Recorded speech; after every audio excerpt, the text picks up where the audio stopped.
Hello बच्चों, नमस्कार।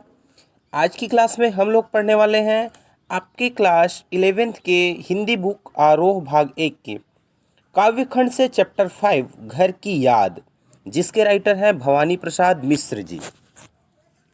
तो आइए सबसे पहले मैं आप लोगों को भवानी प्रसाद मिश्र जी का सामान्य सा परिचय बता देता हूँ। उसके पश्चात हम लोग चैप्टर की ओर आगे बढ़ेंगे।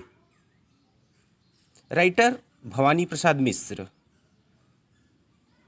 भवानी प्रसाद मिश्र जो है गांधीवादी विचारधारा से बहुत ज़्यादा प्रभावित थे। इनका जन्म 1913 में 1913 में मध्य प्रदेश के होशंगाबाद जिला के टिगरिया गांव में हुआ था। भवानी प्रसाद मिश्र जी के पिताजी का नाम सीताराम मिश्र और माता का नाम गोमती बाई था।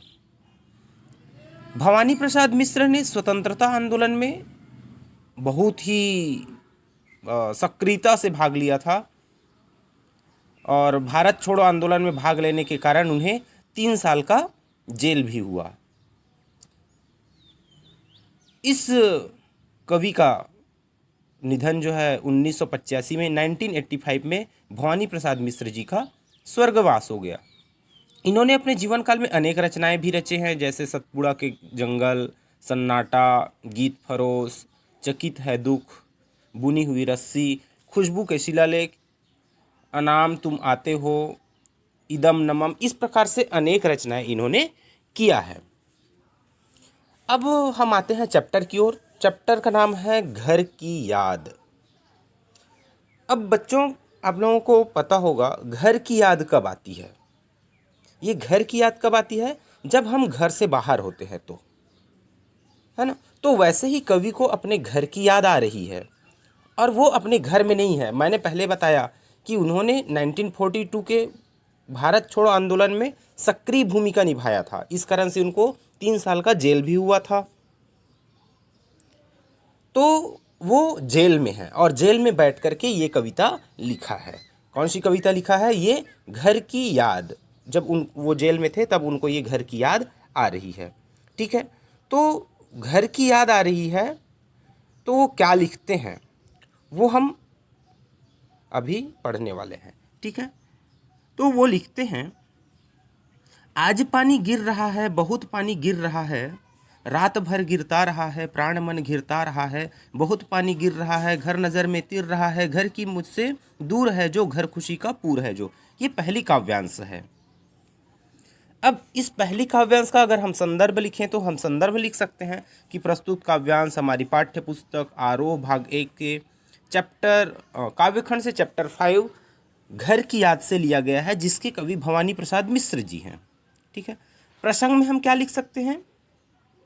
प्रस्तुत काव्यांश में कविवर भवानी प्रसाद मिश्र बताते हैं कि सावन के महीने में बहुत ही ज़्यादा वर्षा हो रही है, और जिसके कारण से कवि के हृदय में अपने घर के प्रति तीव्र संवेदना उत्पन्न हो रही है। ठीक है, उसके बाद ये कवि लिखते हैं, ये आज पानी गिर रहा है, बहुत पानी गिर रहा है। वो बता रहे हैं कि वर्षा का ऋतु है, सावन का महीना है, और आज जो है बहुत ज़्यादा पानी गिर रही, बहुत ज़्यादा बारिश हो रही है, रात भर गिरता रहा है, प्राण मन घिरता रहा है। ये बारिश जो है रात भर हो रही है, निरंतर पानी बरस रही है, रात भर मूसलाधार बारिश हो रही है। सावन का महीना है। सावन का महीना आप लोग जानते हैं, हिंदी का महीना का नाम है सावन महीना। सावन, जिसको श्रावण मास भी कहा जाता है ना, क्या बोलते हैं इसको? ये श्रावण मास भी कहा जाता है। इस समय रक्षाबंधन भी आता है इसी समय, इस श्रावण महीने में, है ना। ठीक है, तो श्रावण महीने के बारे में आप लोग जानते हैं। श्रावण महीने ये जुलाई के अंत में और अगस्त के प्रारंभ, मतलब आधी जुलाई और आधे अगस्त के बीच में ये महीना आता है। तो उस महीने में बहुत ज़्यादा बारिश होती है, इसके बारे में आप लोगों को पता है। तो उसी को बता रहे हैं, कवि जो है जेल में बैठे हैं और वहाँ लिखते हैं कि आज बहुत ज़्यादा बारिश हो रही है, इतना मूसलाधार बारिश हो रही है, और मुझको अपने घर की याद आ रही है, बहुत पानी गिर रही है, रात भर गिर रहा है, और प्राण मन घिरता रहा है। प्राण मन घिरता रहा है, यहाँ पर बोल रहे हैं कि कवि का मन जो है बहुत ज़्यादा व्याकुल हो रहा है, और कवि जो है जेल में बंद है। ऐसे में उसका मन जो है क्या हो रहा है, उसका घिर रहा है, उसका मन जो है व्याकुल हो रहा है। ठीक है, आगे लिखते हैं, बहुत पानी गिर रहा है, घर नज़र में तिर रहा है, घर की मुझसे दूर है जो, घर खुशी का पूर है जो। यहाँ पर बताते हैं कि बारिश तो बहुत ज़्यादा हो रही है और बारिश होने पर पानी जो है सभी तरफ भर गया है, लेकिन मेरी जो नज़र में मेरी घर जो है तैर रही है। तीर रही का मतलब क्या होता है, तीरना का मतलब क्या होता है, ये तीरना मतलब तैरना। घर जो है मेरी नज़रों में तैर रही है, मेरे को मेरी घर जो है दिखाई दे रही है। फिर आगे बोलते हैं, घर की मुझसे दूर है जो, घर खुशी का पूर है जो। उनको अपने घर की उस समय की बात याद आ रही है जब कवि अपने घर में रहता था, तो उनके घर के लोग सभी लोग एक साथ रहते थे, तो वह जो है घर जो है कैसा था, खुशी का घर था, खुशी से भरपूर था वह घर। उस समय की बात उनको याद आ रही है जेल में बैठे बैठे। ठीक है, जिस समय उनका घर जो है परिपूर्ण था, आखिर या मतलब कह सकते हैं कि उसका घर जो है खुशियों से भरा हुआ था, तब की बात उनको याद आ रही है। ठीक है, ये तो हुआ पहली काव्यांश। अगर इसका हम सारांश लिखेंगे तो क्या लिखेंगे सारांश, प्रस्तुत काव्यांश में कविवर भवानी प्रसाद मिश्र जी कहते हैं कि वर्षा ऋतु के सावन मास में आज सघन बादलों से निरंतर पानी बरस रहा है, बहुत ज़्यादा बारिश हो रही है और रात भर बारिश हो रही है, जिससे कवि का मन जो है व्याकुल हो रहा है और कवि जो है जेल में बंद है। ऐसे में कवि के मन में घर की यादें जो है तैर रही है, घर की यादें तैर रही है, और वो यादें आ रही है उसके मन में जब वो उसके घर में खुशियां ही खुशियां थी, जब उनका घर जो है खुशियों से भरा पूरा था, उस समय की बातें उनको जेल में बैठे बैठे याद आ रही है। ठीक है, ये इस प्रकार से आप लिख सकते हैं यहाँ पर पहली काव्यांश का व्याख्या। अब दूसरी काव्यांश की ओर आते हैं हम। दूसरी काव्यांश क्या है, घर की घर में चार भाई, मायके में बहन आई बाप के घर, हाय रे परिताप के घर। घर की घर में सब जुड़े हैं, सबकी इतने कब जुड़े हैं, चार भाई चार बहिनें, भुजाबाई प्यार बहिनें। ठीक है, यहाँ पर संदर्भ वही रहेगा, प्रसंग थोड़ा सा हम चेंज कर सकते हैं। क्या लिखेंगे, प्रस्तुत काव्यांश में या फिर प्रस्तुत पंक्तियों में कवि बताते हैं कि कवि जेल में है और उसे अपने घर की याद आ रही है, घर की यादें उसको व्याकुल कर रही है। ठीक, घर की यादें उसको व्याकुल कर रही। क्या लिखेंगे, प्रस्तुत काव्यांश में या फिर प्रस्तुत पंक्तियों में कवि बताते हैं कि कवि जेल में है और उसको घर की याद आ रही है और घर की यादें जो है उसको व्याकुल कर रही है। ठीक है, अब इसका व्याख्या हम देखते हैं, तो व्याख्या का लिखेंगे, घर की घर में चार भाई, घर की घर में चार भाई, वो बता रहे हैं कि हमारे घर में चार भाई हैं, मायके में बहन आई, और बता रहे हैं कि हमारे घर में तो चार भाई हैं और मायके में बहन आई है।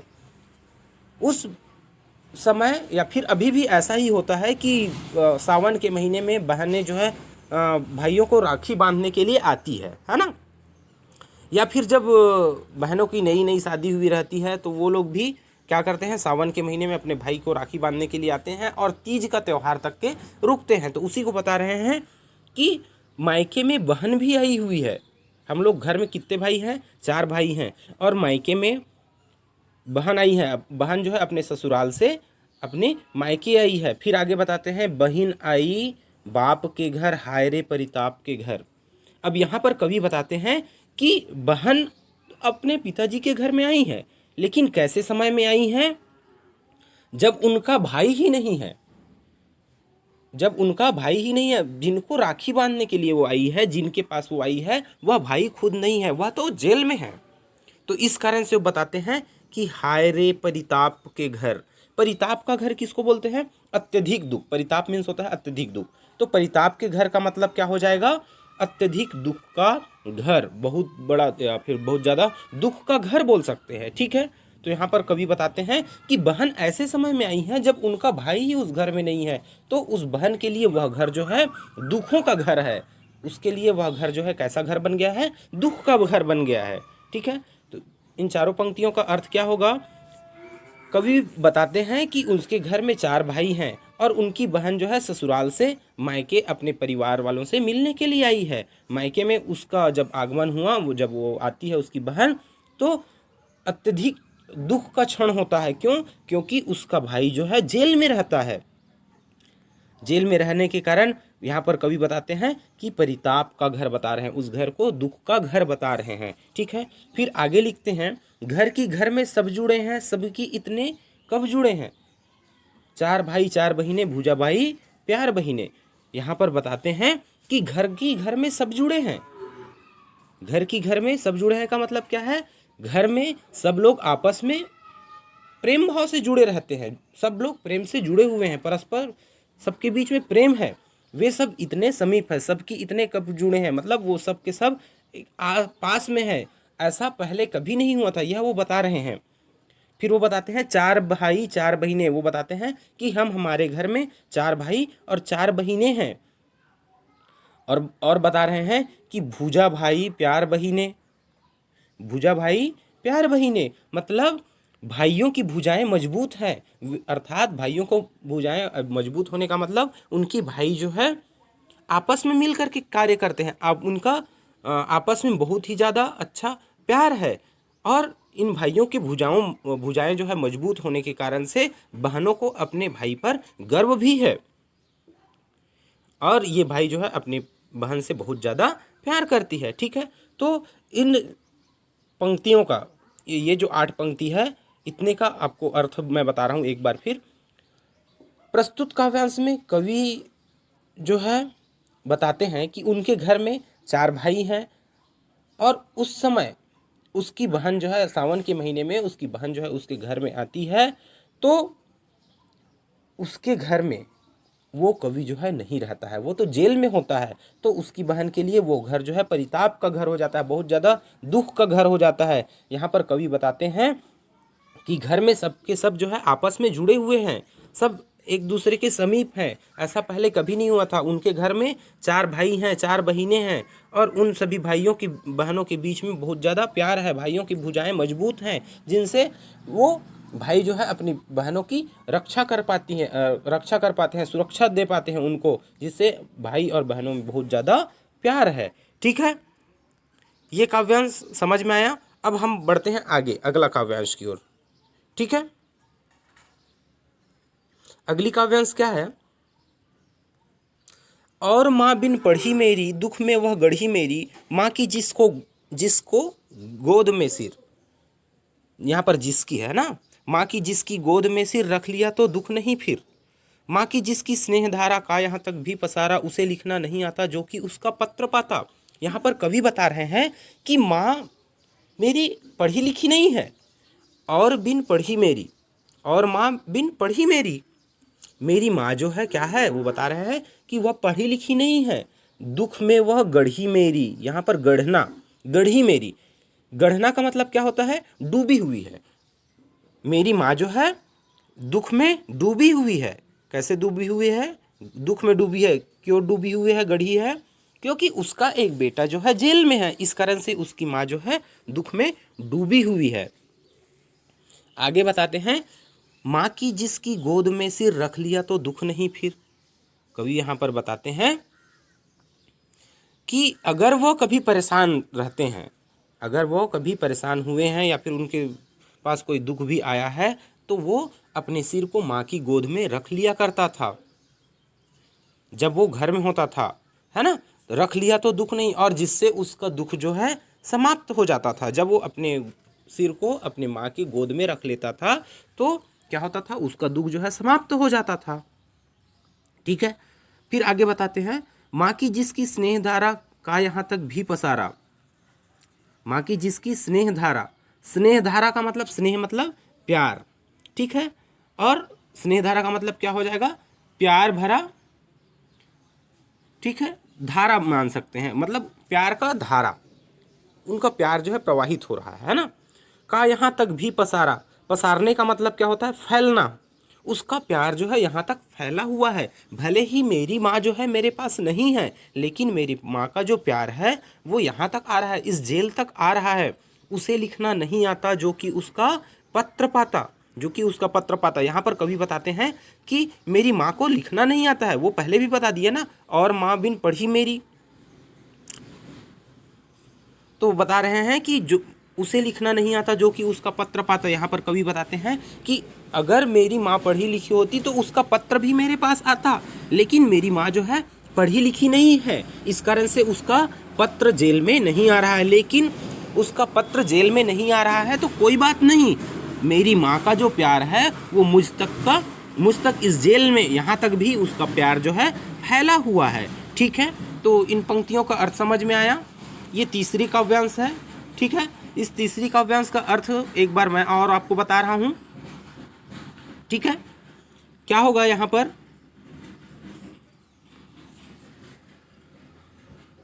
प्रस्तुत काव्यांश में कवि जो है बोलते हैं कि मेरी माँ जो है पढ़ी लिखी नहीं है,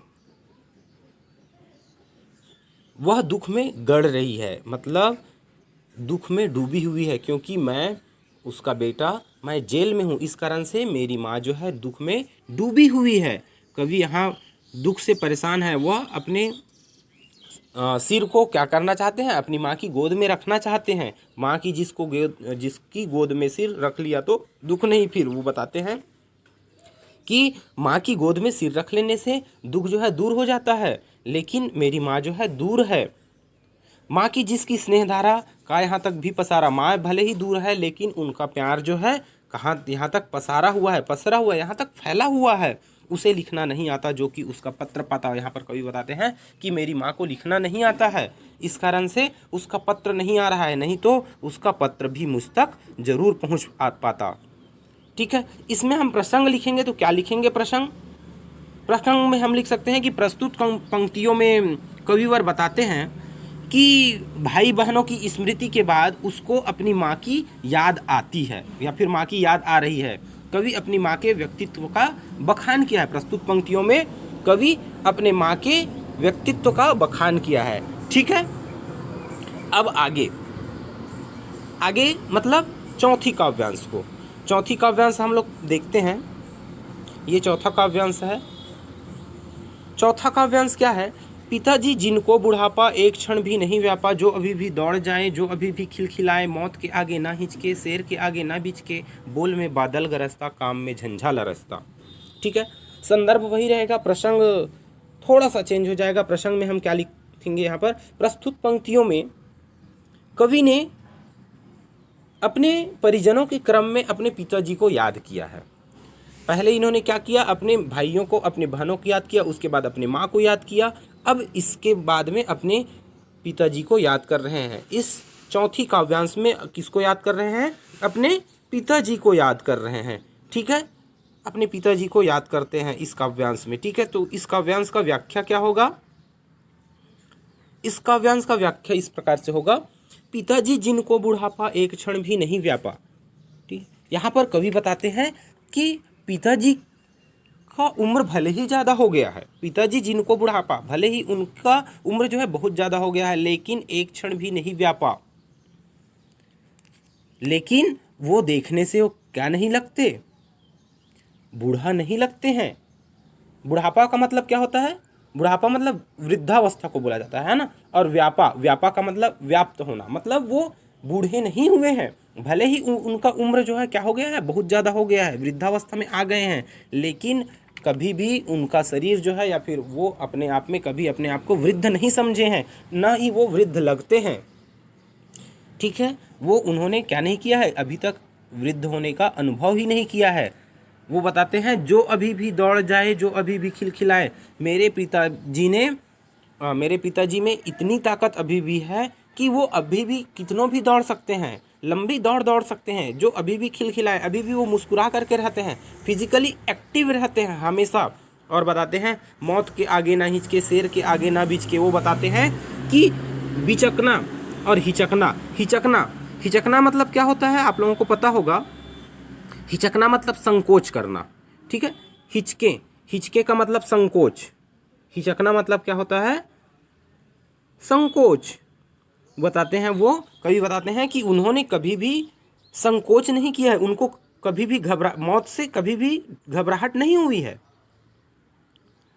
और बिचकना, बिचकना का मतलब होता है चौंकना। और शेर के आगे आगे कभी भी वो चौंका नहीं है, कभी भी वो घबराया नहीं है किसी भी चीज़ से, ना मौत से घबराया है ना शेर से, ना मतलब शेर से घबराने या बिचकने का मतलब है किसी भी ताकतवर चीज़ या फिर किसी भी कठिनाई से वो कभी भी घबराए नहीं हैं। बोल में बादल गरजता, काम में झंझा लरजता। बताते हैं उनकी बोल में बादल गरजता, जब वो बोलते हैं तो ऐसा लगता है कि बादल गर्जना कर रही है, ऐसा लगता है। काम में झंझा लरजता, झंझा का मतलब होता है तूफान, तूफान, ठीक है, तूफान जानते हो ना। जब वो काम करते हैं तो तूफान भी शर्मा जाता है। लरजना का मतलब शर्माना। जब वो कुछ काम करते हैं तो तूफान भी क्या हो जाता है, लजा जाता है, शर्मा जाता है। ऐसा वो काम करता है, जैसे बोलते हैं ना, एक उदाहरण देते हैं कि पत्थर में भी पानी ला दिए, ऐसा बोलते हैं। तो वैसे ही वो मेहनती हैं, ये इस प्रकार से वो बता रहे हैं कवि, ठीक है। पांचवें काव्यांश में ये बता रहे हैं। पांचवें काव्यांश में वो अपने पिताजी को याद करते हैं और अपने पिताजी के बारे में बताते हैं। तो इस काव्यांश का व्याख्या क्या हो जाएगा। प्रस्तुत काव्यांश में कवि बताते हैं कि मेरे पिताजी की आयु की दृष्टि से उनको बुढ़ापा आ गया है। मेरे पिता जी जो है कैसे हैं, भले ही वृद्ध हो गए हैं, उसकी आयु जो है ज़्यादा हो गई है, लेकिन वो वृद्ध होते हुए भी कभी भी अपने आप को वृद्ध अनुभव नहीं किए हैं। अभी भी वो फिजिकली एक्टिव हैं, बहुत ज़्यादा मजबूत हैं। उनको कभी भी ऐसा नहीं लगा है कि वो बूढ़े हो गए हैं। वो तो अभी भी लंबे दौड़ दौड़ सकते हैं और हमेशा मुस्कुराते रहते हैं, कभी भी कहीं पर गिड़गिड़ाते या फिर घबराते नहीं हैं। वो कभी भी अपनी मौत से नहीं घबराए हैं और न ही किसी भी कठिनाइयों से घबराए हैं। जब वो बोलते हैं तो ऐसा लगता है कि बादल गर्जना कर रहा है, और जब वो काम करते हैं तो वो तूफान भी क्या हो जाता है, शर्मा जाता है। झंझाला रास्ता मतलब तूफान भी शर्मा जाता है, ठीक है। ये आपका पांचवा काव्यांश है। अब हम आगे के वीडियो के अगले पार्ट में, पार्ट 2 में आगे पढ़ेंगे, ठीक है। उम्मीद करता हूँ कि ये जो चैप्टर है, ये चैप्टर का जो काव्यांश है, 5 काव्यांश आपके समझ में आई होगी, ठीक है।